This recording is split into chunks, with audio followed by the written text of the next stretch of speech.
There's an old saying that goes like this: history is written by the victors. It works for the winners who get to put pen to paper, write the records and build monuments to commemorate their glory. These memorials are everywhere, in statues, the naming of mountains, streets and even suburbs. But for some people, these names and monuments carry a lot of baggage.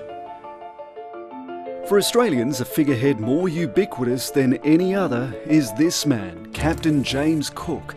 Until just a generation ago, he was venerated as the conquering hero who discovered Australia, even though it was already home to people for more than 65,000 years and had seen waves of explorers from the Netherlands to modern-day Indonesia, even China and Portugal. In many ways, a very admirable figure, a man who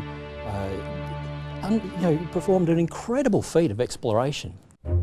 James Cook's dangerous work in navigation, geographical surveys and natural science is still relied on today.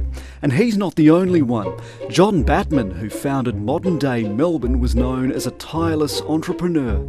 James Stirling, the first governor of Western Australia, founded Perth and prevented mass starvation in the early colony of free settlers. Lachlan Macquarie, one of the early governors of New South Wales, is credited with establishing a new social, economic and architectural order, even rewarding compliant Aboriginal people in the new colony. These acts of bravery, heroism and ingenuity feed a national mythology of Australian enterprise against the odds. But press rewind on history and another portrait emerges. Captain Cook's takeover displaced First Nations people by the thousands. Those that resisted were murdered or died of new imported diseases. John Batman is accused of being involved in an Aboriginal massacre in Tasmania before he established Melbourne.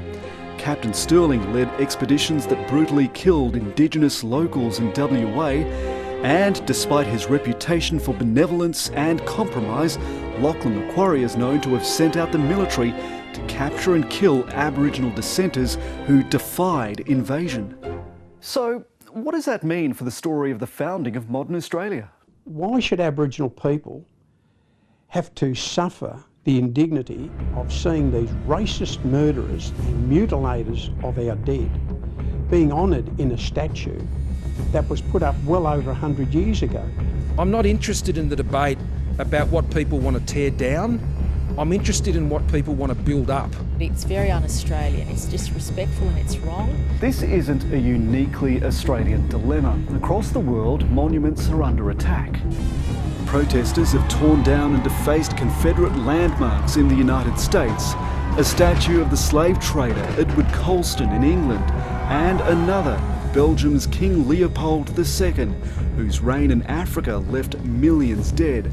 Honestly, if we were going to remove people from statues because they were racists, you're going to probably take down most of the statues that were put up in the late 19th and early 20th century. I guess all we want is to have this equal say, to have the right to say, listen to our story as well. So history keeps being written with more than just the victors in mind.